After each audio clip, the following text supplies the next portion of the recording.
ఆన్లైన్లో food order చేశారా? Flight లేదా సినిమా టికెట్ బుక్ చేశారా? షాపింగ్ చేస్తూ చివరి దశకు వచ్చేసరికి ముందు చూపించిన ధర కంటే ఎక్కువ చెల్లించాల్సి వచ్చిందా? అయితే దాని వెనుక డార్క్ ప్యాటర్న్ ఉండొచ్చు.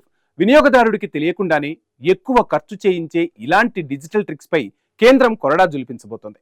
జెప్టో నుంచి బుక్ మై షో వరకు, ఇండిగో నుంచి ఫిజిక్స్ వాలా వరకు పలు ప్రముఖ సంస్థలపై సిసిపిఏ చర్యలు తీసుకున్నట్లు తెలిపింది. అసలు ఈ డార్క్ ప్యాటర్న్ అంటే ఏంటి? మన జేబుకు ఎలా చిల్లు పెడుతుంది? Watch the story.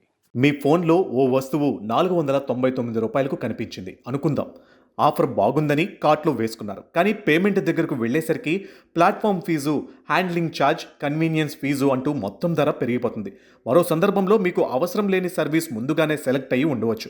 ఇంకొన్ని వెబ్సైట్లలో ఇంకా 2-3 మాత్రమే మిగిలాయి, ఆఫర్ త్వరలో ముగుస్తుంది అంటూ వెంటనే కొనుగోలు చేయాలని ఒత్తిడి సృష్టించవచ్చు. వినియోగదారుడి నిర్ణయాన్ని ప్రభావితం చేసి తనకు తెలియకుండానే ఎంపిక చేసేలా లేదా అదనంగా ఖర్చు చేసేలా రూపొందించే ఇలాంటి పద్ధతులనే సాధారణంగా డార్క్ ప్యాటర్న్స్ అంటారు. ఇప్పుడు ఇలాంటి పద్ధతులపైనే Central Consumer Protection Authority CCPA దృష్టి పెట్టింది.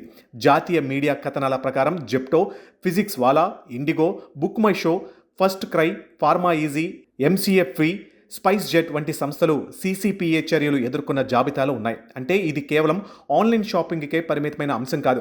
క్విక్ కామర్స్ నుంచి ఎడ్టెక్ వరకు, విమాన టికెట్ల నుంచి సినిమా బుకింగ్స్ వరకు, హెల్త్ కేర్, సాఫ్ట్వేర్ సేవల వరకు వినియోగదారులు ఉపయోగించే అనేక డిజిటల్ సేవల్లో ఇలాంటి పద్ధతులపై నిఘా పెరుగుతుంది. అసలు డార్క్ ప్యాటర్న్స్ ఎలా ఉంటాయి? బాస్కెట్ స్నికింగ్, మనం కోరని వస్తువు లేదా సర్వీస్ను కార్ట్లో చేర్చడం. డ్రిప్ ప్రైసింగ్, మొదట తక్కువ ధర చూపించి కొనుగోలు ప్రక్రియలో ఒక్కో దశలో అదనపు ఛార్జీలు చూపించడం.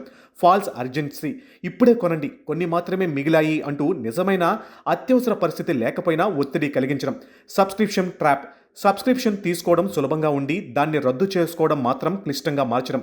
ఇలాంటి పద్ధతులు వినియోగదారుడి స్వేచ్ఛాయుత నిర్ణయాన్ని ప్రభావితం చేసే అవకాశం ఉండడంతో అధికారులు సీరియస్గా తీసుకుంటున్నారు. ఈ చర్యల ప్రభావం వినియోగదారులకు నేరుగా కనిపించే అవకాశం ఉంది. ఆన్లైన్ కంపెనీలు ధరలను మరింత స్పష్టంగా చూపించడం, అదనపు ఛార్జీలను ముందుగానే వెల్లడించడం, అవసరం లేని ఆప్షన్లను ఆటోమేటిక్గా ఎంపిక చేయకుండా ఉండడం వంటి మార్పులు చేయాల్సి రావచ్చు. అయితే వినియోగదారులు కూడా పే నౌ నొక్కే ముందు చివరి బిల్లును ఒకసారి పూర్తిగా పరిశీలించాలి.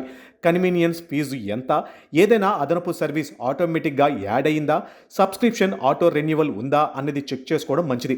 డిజిటల్ మార్కెట్ ఎంత వేగంగా పెరుగుతుందో వినియోగదారులను ప్రభావితం చేసే టెక్నిక్స్ కూడా అంతే వేగంగా మారుతున్నాయి. ఇప్పుడు డార్క్ ప్యాటర్న్స్పై ప్రభుత్వం చర్యలు కఠినతరం చేస్తూ ఉండడంతో కంపెనీలు మరింత పారదర్శకంగా వ్యవహరించాల్సిన పరిస్థితి ఏర్పడుతుంది. ఆన్లైన్లో కనిపించిన ధరే ఫైనల్ ధర కావాలి, వినియోగదారుడి ఎంపిక అతనిదే కావాలి. తెలియకుండా అదనంగా డబ్బులు ఖర్చు చేయించే డిజిటల్ ట్రిక్స్కు చెక్ పడాలన్నదే ఈ చర్యల అసలు ఉద్దేశం.